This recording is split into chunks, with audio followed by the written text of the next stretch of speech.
Fidèles téléspectateurs, bonjour et bienvenue dans l'émission Un talent, un métier. Un talent, un métier est une émission des programmes de Télé Pointe-Noire qui a pour but de promouvoir les artisans qui font fonctionner l'économie à leur rythme et de vous faire découvrir les coulisses des talents qui les font exercer.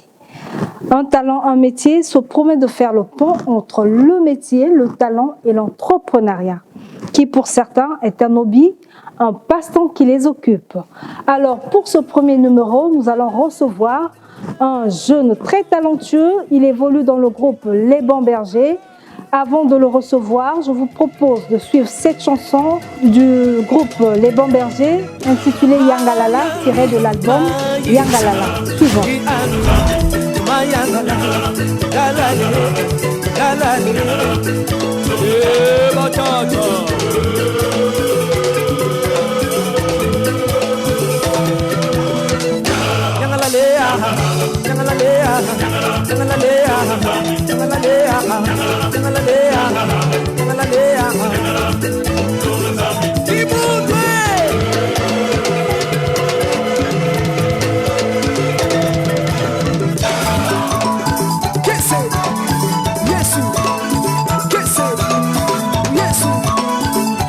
Tata, petit Yangalala.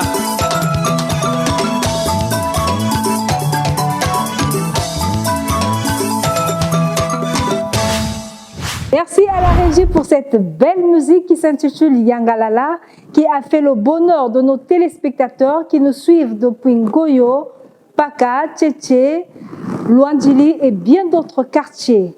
Alors, tout à l'heure, je vous disais que nous allons recevoir un jeune très talentueux qui évolue dans le groupe Les Bons Bergers.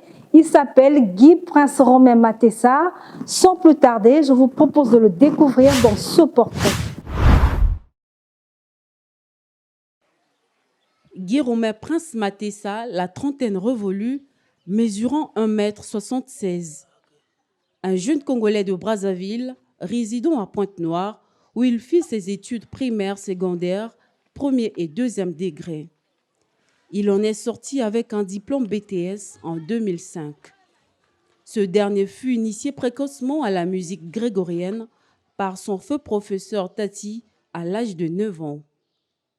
Dès lors, le jeune Matessa a concilié les études et la musique. Ainsi, il évolua dans la chorale LESMA. Quelques années plus tard, il intégra le groupe Les Bons Bergers lorsque ce groupe se présenta à l'invitation de la chorale LESMA en 1998. Et le groupe Les Bons Bergers n'ayant pas de pianiste, le jeune Matessa les a prêté service. C'est de là qu'il s'est attaché à ce groupe. Son éclosion est partie de cette union dont il voudrait faire carrière dans la musique chrétienne. C'est en cela qu'il excelle et trouve son bonheur. Il aimerait faire de la production pour faire découvrir aux jeunes talents férus de la musique et qui n'ont pas la possibilité de se faire découvrir. Il est souvent sollicité par d'autres groupes de la place. De même, il souhaiterait réaliser un album personnel. Il est par ailleurs sollicité par les groupes salutistes et évangélistes pour les arrangements. Vous venez là de suivre le portrait de Guy Romain Prince Matessa. Passons à l'entretien. Prince. Bonjour Madame Myriam. Comment vas-tu? Non, je vais très bien. Dis-nous, ça fait combien d'années que joues-tu au piano? Aujourd'hui, je peux dire que ça me fait 27 ans au piano. Donc si je réfléchis bien, ça veut dire tu as commencé tout petit. J'ai commencé très petit, j'avais 9 ans quand j'ai commencé à jouer au piano. Connaissant nos parents africains, ils accordent plus la priorité aux études qu'à la musique. Alors quel a été ton cas? Alors mon cas, moi, c'est que c'est mon père qui aimait la musique. Et tellement qu'il aimait la musique, il a voulu que j'apprenne la musique, que j'apprenne un instrument de musique. Parce que lui, il n'a pas eu cette grâce et cette chance de pouvoir jouer d'un instrument. Et malgré mon cursus scolaire, j'arrivais à trouver du temps.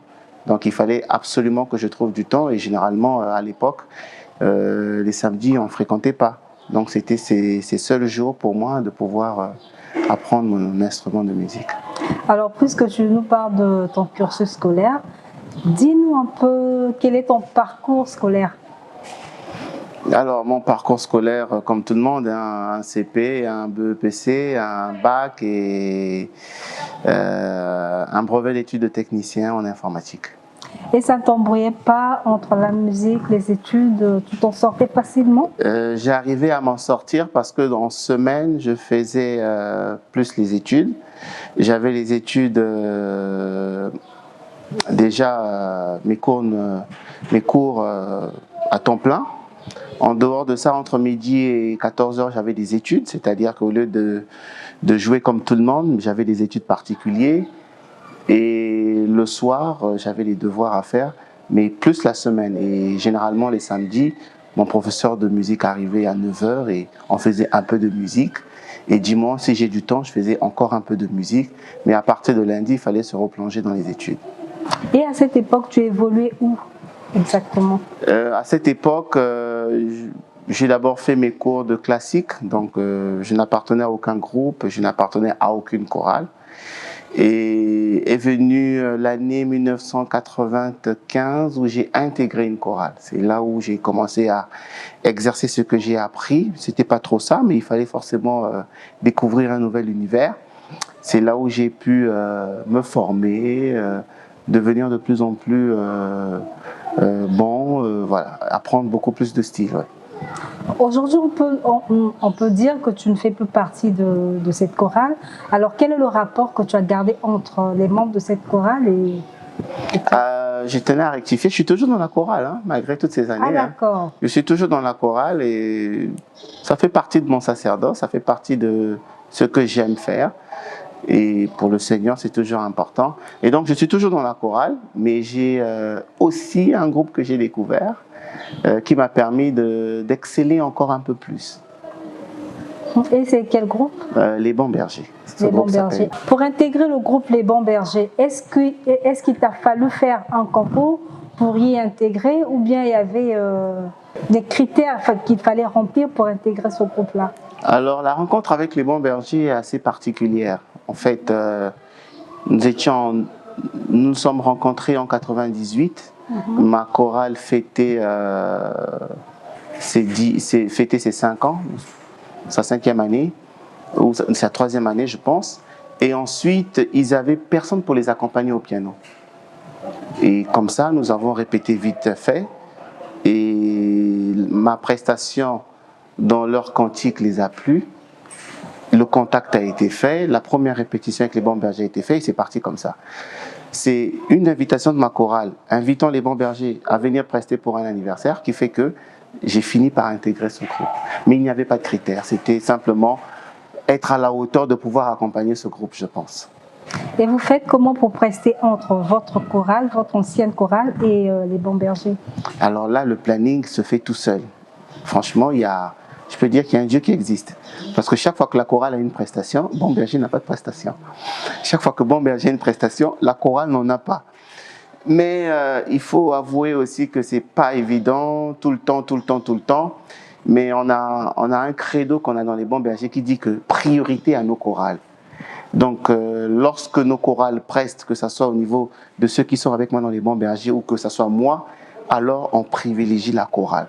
Ce qui fait que des fois, un concert des Bons Bergers peut être annulé à cause de ça, sans pourtant qu'on dise au groupe ou au choral qui nous invite, les Bons Bergers, que franchement, nous ne viendrons pas parce que non, on dit simplement qu'on n'est pas libre. Mais des fois, ça correspond à une date de concert d'une chorale ou des autres chorales qui sont avec nous, des autres membres qui sont avec moi dans le groupe. Donc, en dehors de votre chorale, votre ancienne chorale et les Bons Bergers, quels sont vos projets? Qu'est-ce que vous avez pu déjà réaliser? Alors, avec ma chorale, nous avons un album qui s'appelle Fomoïsu, qu'on avait mis sur le marché. Nous sommes en 2009. Chorale également qui a eu le prix Tam Tam d'Or de cette année. Et l'année d'après, nous avons sorti un album. Non, nous n'avons pas sorti un album. L'album Bon Berger est sorti en 2005. Ça s'appelait Sakmouna. Toujours d'actualité. Et cet album a été primé Tam Tam d'Or en 2010. Donc juste après celle de ma chorale. Donc Tam Tam d'Or avec ma chorale en 2009. Tam Tam d'Or avec les Bons Bergers en 2010 pour l'album Sakmouna.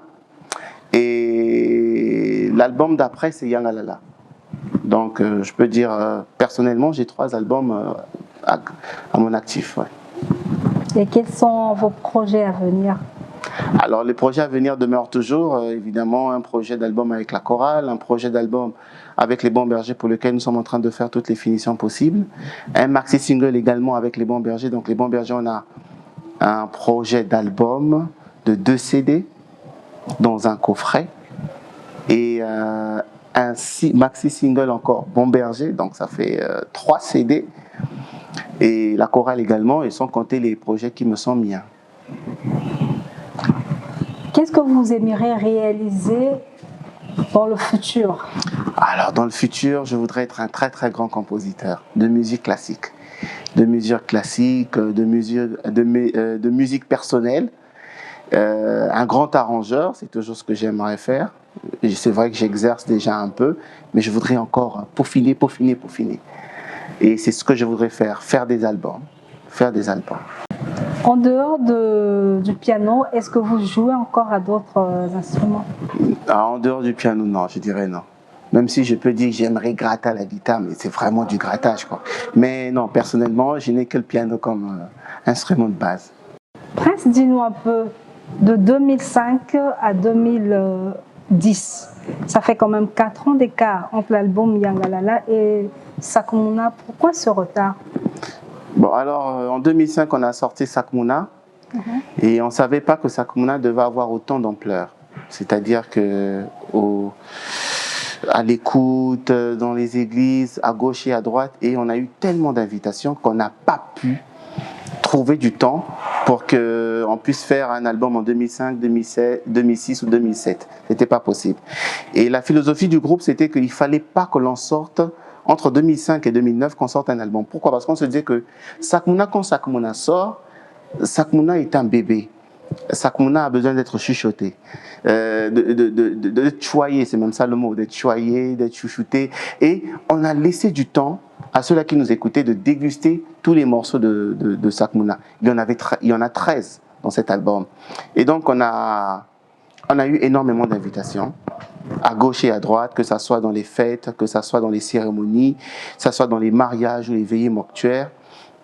On a été présents et il nous fallait faire un titre encore plus que Sakmouna. Sakmouna était déjà là. On s'est dit, si on sort un deuxième album, il faut que ça soit encore un peu plus haut. Je peux dire une chose, que nous ne sommes pas dans la philosophie des maisons de disques qui vous dit chaque année sortez un titre, sortez un disque. On n'est pas dans cette philosophie. Les cantiques, ça se prépare. Les cantiques, ça vient, c'est de l'inspiration. On ne se réveille pas un bon matin pour faire une chanson. Non, ça ne se fait pas. On se dit, Éternel, tu nous inspires. Le temps que tu prendras pour nous inspirer, c'est le temps que nous prendrons pour faire quelque chose. Et on s'est encore retrouvés et on a fait Yangalala. On ne savait pas aussi que Yangalala aurait encore plus d'ampleur que Sakmouna. On s'est dit, bon, on va faire. Et Yangalala, quand Yangalala est arrivé, c'était grandiose. On ne savait pas la teneur de ce que ça devait prendre. On ne mesurait pas le poids de l'impact de ce cantique. Jusqu'aujourd'hui, quand les chorales interprètent ou les groupes interprètent, ou que nous puissions prester sur cette chanson, je suis surpris de voir autant de manifestations. Ce qui veut dire que le chant a toujours de l'ampleur et c'est un peu ça. Et vous allez constater qu'entre Yangalala et le prochain album qu'on va faire, oulala, il y a tellement d'écart. Mais sauf qu'il y a tellement, oui, effectivement, il y a tellement d'écart. La période où on devait sortir cet album, 2023. La période où on devait sortir cet album, il y a eu la pandémie, effectivement. Bon, c'est 2019, mais on a eu beaucoup de difficultés. Vous savez, les Bons Bergers est un groupe qui se produit tout seul, parce que vous connaissez la réalité de ce que nous vivons. Il n'y a pas de producteur, il n'y a vraiment pas des tourneurs ou des mécènes qui peuvent dire aujourd'hui, bon, je vais coacher ce groupe, ou je vais travailler avec ce groupe, je vais les prendre. Non, les Bons Bergers font tout seuls. Et donc, on a eu cette difficulté, effectivement, il faut le dire, on a eu cette difficulté d'avoir un producteur. Et même là, on s'autoproduit nous-mêmes. Mais on ne fait pas de la production pour que demain que ça sorte. Non, il y a beaucoup de paramètres qu'on voit en compte. Et c'est comme je disais au début que les cantiques, ça s'inspire. Les cantiques, on les a, on fait le choix ensemble et ensuite on essaye de peaufiner. Jusque-là, je peux vous dire que ça fait 3 ans que nous sommes au studio.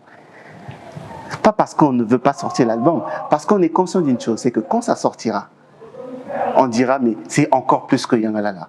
Mais on ne fait pas de course, on n'est pas dans cette optique de vendre des disques, non. On est surtout dans cette optique de pouvoir communier avec le peuple de Dieu à travers des cantiques inspirants, des cantiques priants, et c'est pour ça que bon, ça nous prend des fois du temps. Et est-ce que vous prestez seulement dans les églises, dans les milieux religieux? Non, on ne preste pas que seulement dans les églises. On a eu à prester dans des cérémonies, des soirées privées, de ceux qui aiment les bancs bergers, qui nous appellent pour des anniversaires. Toute une soirée, on vient, on preste. On a eu à prester également dans des veillées mortuaires. Des fois, les gens ont besoin de nous écouter ou de prier avec nous à travers nos cantiques. On nous appelle. Des fois, c'est des anniversaires d'enfants. Parce que les enfants, ils adorent ça. Ils adorent Yangalala, ils adorent. Et des fois, on est contacté pour nous demander est-ce que vous pouvez prester dans ce genre d'événement? Oui, on preste. Les églises, n'en parlant plus, c'est tout feu, tout flamme. Donc, on vient, c'est tout le temps des concerts, des chorales qui nous invitent. Il nous arrive également d'aller dans des campagnes d'évangélisation, parce qu'on nous fait appel également. Donc, et les campagnes, c'est pas un jour, c'est 3-4 jours. Donc, des fois, on est là pour 4 jours de prestation. Donc, voilà, on est là. Et on a eu également à prester au CCF, au centre, à l'Institut français de Pointe-Noire. On a eu à prester énormément de fois. Des fois pour des showcases, des fois pour la fête de la musique, des fois pour des soirées gospel. On a eu à prester. Sans compter le festival Usangunjinji, qui nous invite de temps en temps. On preste également voilà, à l'espace Yaro.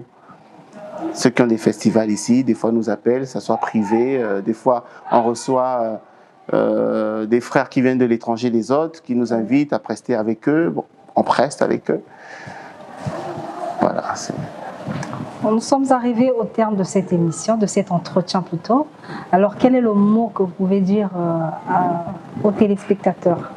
Aux téléspectateurs, je peux leur dire que les bancs bergers existent toujours. Je ne suis peut-être pas là porte-parole des bancs bergers, mais je profite de cette occasion pour dire que ce groupe n'est pas mort. On est toujours vivant, on est là. Ça ne saurait tarder.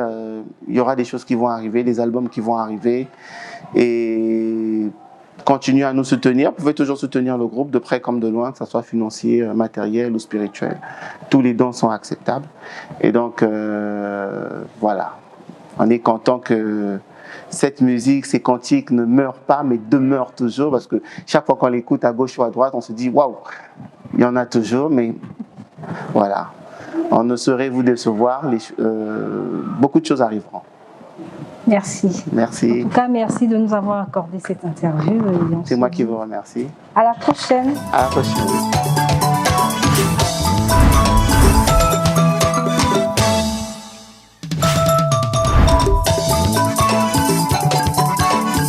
Les motivations qui ont fait qu'on puisse recruter Prince Matessa. Au fait, le groupe était invité à un concert à l'une des paroisses catholiques, là où c'était la chorale de Prince, la chorale LSMA de Prince, là où joue Prince qui nous avait invités. Et en ce temps-là, les bancs bergers chantaient sans instrument. Et nous sommes partis à l'invitation. Et au moment où on chantait, et du coup, il y a Prince, on a remarqué qu'il y a un pianiste qui nous accompagnait. Malgré qu'il ne connaissait pas les chants, les cantiques, mais il nous accompagnait. Et du coup, ça nous a fait du bien. On a dit, tiens, mais on n'a pas de pianiste. Et par rapport à notre style, c'est quelqu'un qui nous accompagne et il le fait bien. Nous nous sommes dit à la fin, on doit contacter le frère Prince. Et on l'a contacté. Il nous a dit, non, je n'ai pas un groupe, je n'ai que ma chorale. Mais un groupe hors chorale, je n'en ai pas, donc je peux toutefois intégrer le groupe. Et Et on lui a donné nos jours de répétition et il est venu. Voilà là où tout est parti.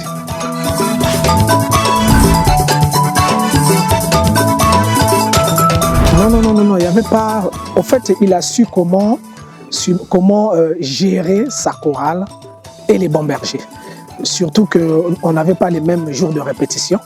Donc du coup, il était disponible pour le groupe. Mais sauf qu'en ce temps-là, quand il a intégré le groupe, après il nous a dit « Ah, moi je suis en train de faire le bac, donc donnez-moi un peu de temps que je finisse mon bac. Et après le bac, si je m'abnais, je reviendrai au groupe. »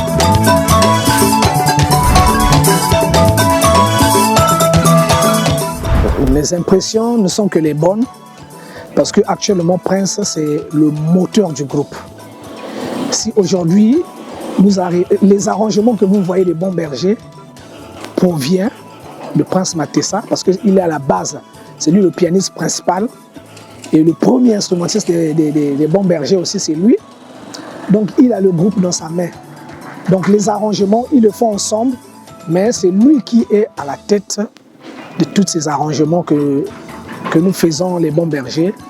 Et s'il y a la bonne musique, parce que Prince Matessa est là.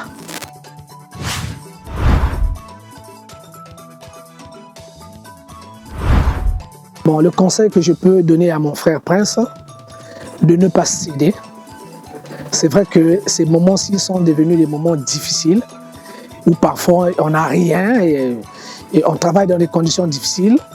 Mais ce que je peux demander à Prince, de la manière dont il avait commencé à ses débuts, qu'il continue et qu'il ne cède pas. Parce que lui, s'il cède, le groupe va trébucher. Il doit toujours être là et ensemble, on va aller. Parce que Dieu a des projets pour les bons bergers et lui, il est là aussi pour ces projets-là. Parce qu'il était le premier instrumentiste, il doit continuer avec nous. Je peux que l'encourager et que Dieu l'inspire encore de plus belle pour les arrangements à venir, pour que le groupe puisse encore aller de l'avant. Nous sommes arrivés au terme de cette émission. Merci d'avoir été des nôtres. On se retrouve lundi à 15h30 avec le même plaisir. Si vous voulez participer à l'émission, n'oubliez pas, envoyez un texto au numéro qui est affiché au bas de votre écran et rejoignez-nous sur nos différentes pages des réseaux sociaux. On se dit au revoir.